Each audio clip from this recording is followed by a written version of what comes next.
আসসালামু আলাইকুম ওরহমতুল্লাহি তাআলা ওয়া বারাকাতু ইন্নাল হামদুলিল্লাহ ওয়াসসালাতু ওয়াসসালামু আলা রাসূলিল্লাহ ওয়া আলা আলিহি ওয়া আসহাবিহি আজমাইন।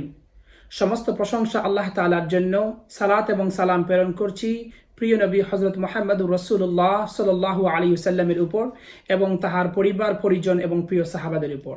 দূরের এবং কাছের, দেশের এবং প্রবাসের যারা যে স্থান থেকে এই মুহূর্তে আমার প্রোগ্রাম দেখছেন সবাইকে অত্যন্ত মুবারকবাদ, শুকরিয়া এবং ধন্যবাদ জানিয়ে শুরু করছি আজকের প্রোগ্রাম।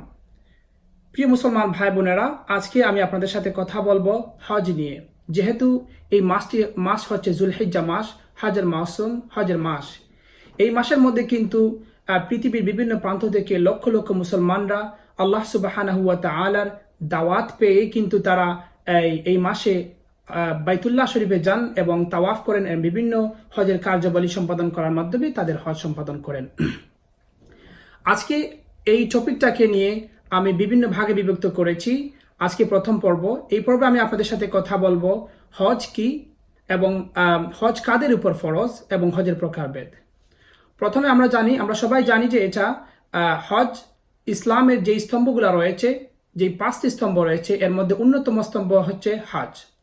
রাসূল করিম সাল্লাল্লাহু আলাইহি ওয়াসাল্লাম বলেন, আন আব্দুল্লাহ ইবনে উমর রাদিয়াল্লাহু তাআলা আনহুমা আন্না রাসূলুল্লাহ সাল্লাল্লাহু আলাইহি ওয়াসাল্লাম, হযরত আব্দুল্লাহ ইবনে উমর রাদিয়াল্লাহু তাআলা আনহু বর্ণনা করেন যে রাসূল করিম সাল্লাল্লাহু আলাইহি ওয়াসাল্লাম বলেছেন, বুনিয়াল ইসলামু আলা খামসিন, ইসলাম 5টি স্তম্ভের উপর প্রতিষ্ঠিত।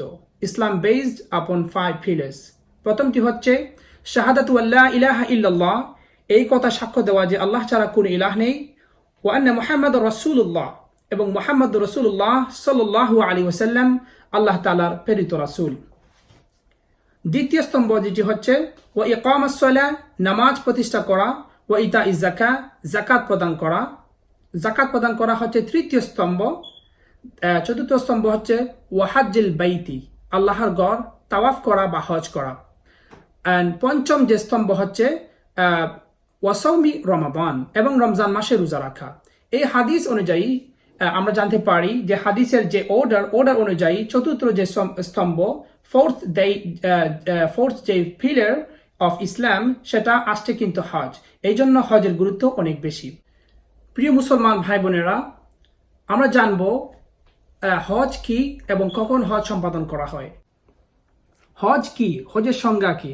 হজ এমন একটি ইবাদত যেটা আমরা জানি ইহরাম পরিধান করে কিছু নির্দিষ্ট জায়গা, নির্দিষ্ট সময়ে কিছু নির্দিষ্ট ইবাদত, ফরজ এবং ওয়াজিব কাজ সম্পাদন করার মাধ্যমে যেই ইবাদতটি সম্পাদন করা হয় সেটাকে কিন্তু হজ বলা হয়।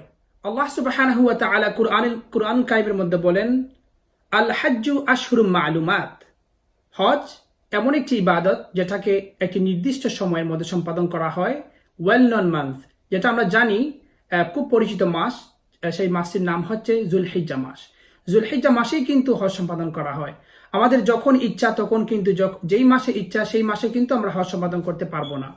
উমরা হচ্ছে আলাদা, ডিফারেন্ট। আমরা অন্যান্য মাসে উমরা সম্পাদন করতে পারি, কিন্তু হজ সম্পাদন করা যায় না। প্রিয় মুসলমান ভাই বোনেরা, আমরা প্রথমে আজকে জানবো হজ কাদের উপর ফরজ। আল্লাহ সুবহানাহু ওয়া তাআলা কুরআনুল কারীমের মধ্যে বলেন, সূরা আল ইমরানের 97 নম্বর আয়াতের মধ্যে বলেন, ওয়ালিল্লাহি আলান নাসি হিজ্জুল বাইতি মান ইসতাতাআ ইলাইহি সাবিলা ওয়া মান কাফারা ফাইন্নাল্লাহা গানিয়্যুন আনিল আলামিন। হজ তাদের উপর ফরজ, তাদের উপর আল্লাহ রাব্বুল আলামিন হজ ফরজ করে দিয়েছেন যারা বাইতুল্লাহ পর্যন্ত পৌঁছতে সক্ষম। এখন আমরা জানবো হজ কাদের উপর ফরজ। প্রথমত হজ যাদের উপর ফরজ, প্রথমত মুসলমান হতে হবে, অমুসলিমের উপর হজ ফরজ নয়। তারপরে বালেগ হতে হবে, অ্যাডাল্ট হতে হবে। যারা বালেগ নন তাদের উপর হজ ফরজ নয়। ফ্রি হতে হবে। আপনি যদি স্লেভ হন, আপনি যদি কৃতদাস হন, আপনার যদি কোনো ফ্রিডম না থাকে, তাহলে কিন্তু আপনার উপর হজ ফরজ নয়। মেন্টালি আপনাকে প্রিপেয়ার হতে হবে। আপনি যদি পাগল থাকেন, আপনি জানেন নাই হজ কি, তাহলে আপনার উপর হজ ফরজ হবে না। ফিজিক্যালি আপনাকে ফিট হতে হবে, আপনাকে শারীরিকভাবে আপনাকে সুস্থ হতে হবে। আপনি যদি উঠতে পারেন না, দাঁড়াতে পারেন না, তারপর আপনার উপর হজ ফরজ হবে না।